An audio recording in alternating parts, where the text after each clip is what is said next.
That's why in the first 100 days, I have taken action to roll back burdensome regulations that undermine community banks, especially, I know you're going to be very disappointed at this, Dodd-Frank, right? No, it's out of control. And by the way, not only for community banks, for banks, period. We could take community out of that one, right?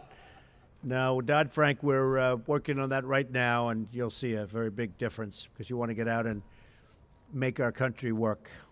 Okay, this is Trump directing the rollback of community banking regulations. Here's why that's relevant today, and just give me 1 minute here to bring you up to speed on the collapse of Silicon Valley Bank, or SVB. In the last few years, interest rates were basically nothing. You'd have saving accounts and they'd be making pennies in interest. Silicon Valley Bank, or SVB, decided to invest its funds in long-duration treasury bonds that had interest rates at an average of 1.8%. Why? Because SVB was taking in deposits hand over fist, thanks to a glut of cash in the startup world, and wanted to capitalize on those deposits. And SVB looked great to investors because they were giving 1.8% rates while the other big institutional banks were basically at zero. But then, fast forward to today, interest rates are suddenly skyrocketing. Now we've got long-duration treasury bonds at over 5%. And when you compare a bond portfolio at a 1.8% interest rate over 10 years with a bond portfolio at 5% over 10 years, those SVB bonds at 1.8% are actually underperforming the market by a pretty good deal. And SVB's investors knew that, and they wanted those higher rates, so SVB needed liquidity. It needed cash. So it sold a $21 billion bond portfolio, which was yielding only 1.8%, resulting in a $1.8 billion loss, because of course you take a loss on a 1.8% rate bond in a 5.8% rate market. So to compensate for that loss, SVB announced that they'd be doing a capital raise, which spooked investors who were suddenly worried that SVB had a solvency issue. That created a run on the bank, spurred on by the advice of venture capital firms. That capital raise failed, obviously, and ultimately SVB failed as well. Now, thanks to Dodd-Frank, which was the banking regulation legislation passed after the 2008 crash, there are regulatory requirements imposed on banks. For example, the large institutional banks have regulatory minimum capital requirements and requirements for how they mark bonds on their balance sheets, but they don't extend to regional banks like SVB. For that reason, the collapse of SVB likely doesn't signal any broader failure in the financial system, but what's clear is that regulators could have mitigated these risks. That is why we should value regulation, because it protects people in instances like this one, which is also why Donald Trump's deregulatory efforts sowed the seeds for what happened this week. In 2018, Trump signed the Economic Growth, Regulatory Relief, and Consumer Protection Act, a bill that bank lobbyists fought hard for. And those lobbyists argue that Dodd-Frank's one-size-fits-all approach to banking reform would hurt regional and community banks. That law would limit a bunch of strenuous regulations only on large financial institutions while exempting smaller ones like SVB.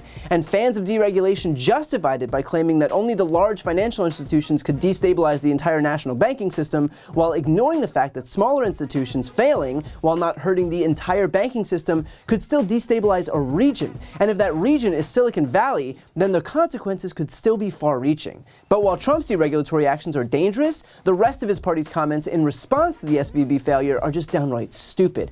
Now a bunch of Republicans are claiming that SVB failed because, and I hope you're sitting down for this, it was too woke. And then we see now coming out that they were one of the most woke banks in their quest for the ESG type policy, and investing. This could be a trend, and there are consequences for bad Democrat policy. And I think we need to keep an eye on all the banking sector right now. I think that the system, I think that the administration has pushed many of these banks into more concern about global warming than they do about shareholder return. And these banks are badly run because everybody is focused on diversity and all of the woke issues and not concentrating on one thing they should, which is shareholder returns. Instead of protecting the shareholders and their employees, they're more concerned about the social policies. So just today, Biden's top economic advisor, Cecilia Rouse, addressed reporters in the White House, in the briefing room, about what had just happened. And she assured everybody that the bank run we're watching is an isolated incident. No, it's not a big deal. It's just this one bank. It's not connected to anything else at all. And the fact that this bank failed, just like the fact that FTX failed, has nothing to do with the fact that the people who run it spend a ton of their time doing completely irrelevant crap that had to do with politics and changing American culture. Are you reassured by that? Well, you should know that Cecilia Rouse has been thinking a lot about this. When she worked at Princeton, which is a university in New Jersey, she wrote her research agenda on diversity, equity, and inclusion. The title is, we're quoting, Diversity in the Economics Profession, a new attack on an old problem. Because the color of your economists is essential. Their competence, not so much. Just so you know. And by the way, these are the consequences of that attitude. Ah yes, too woke. Apparently SVB used too many pronouns and this all had nothing to do with bond rates. Here's some advice. If you want any financial literacy whatsoever and you see a Republican politician talking, run as far and fast as humanly possible. In fact, here's Trump last year making the same point. The big banks like Chase and like Bank of America have done much less for the Hispanic community than they should.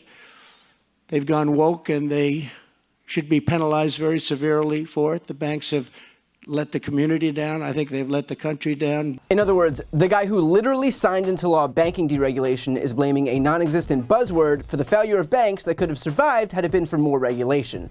Coming at you direct from the party of personal responsibility. And it's not just in banking. Here's Republican Mike Collins blaming the recent train derailment in East Palestine, which, again, could have been prevented by better regulation, on wokeness. That's just one thing, the derailment of that train that they're blaming on wheel bearings. Mm-hmm. Well, what you have, and the CEO of Norfolk Southern just put out in their ESG report at the end of last year that the DEI, the cultivating of cultural diversity is a important part of their business now. They should focus more on not having natural hiring disasters. Mechanics. Exactly, instead preventing of, this. That's right. And one of the arguments that the left is currently using right now is, oh, don't be a conspiracy theorist. These train derailments are actually pretty common. Well, that's unacceptable also. Yeah. That argument itself is not okay. Yeah, no, and that's not the true argument. It just hides the mere fact that a lot of these corporations now feel that they have to implement that woke culture and that DEI, and instead of hiring people to do the job, instead of greasing wheel bearings, they're over there trying to grease the rail of the fourth branch of government. Nope, it wasn't precision scheduled railroading, it wasn't the rollback of safety standards, it wasn't a reduction in the manned personnel on these trains, it was just that they were too woke. Because when you're a Republican politician, the answer is always the dumbest one possible. Here's the thing, anyone telling you that SVB, or the train in East Palestine for that matter, failed because they were too woke is either too stupid to know how to tie their own shoes or thinks that you are. And it's probably the latter. As a general rule, if someone is treating you like you're that dumb, they are not on your side, they are using you because they view you as a mark. You're not their priority, you're their victim. And until these politicians start identifying the actual problems, instead of pretending that pronouns are responsible for every issue under the sun, those issues will continue to get worse. So ask yourself, would you rather have people in office who want to fix problems or just exploit them with pathetic misrepresentations for their own political gain? Before you go, a quick announcement. I've started a Spanish YouTube channel. Democrats desperately need to be able to appeal to Spanish-speaking audiences, so this is me doing my part. To help that channel get going in the algorithm so that we can finally start spreading our progressive message and breaking the conservative stranglehold on Spanish-speaking media, please subscribe and watch a few videos. The link to that channel, called Brian Tyler Cohen Espanol, is right here on this screen.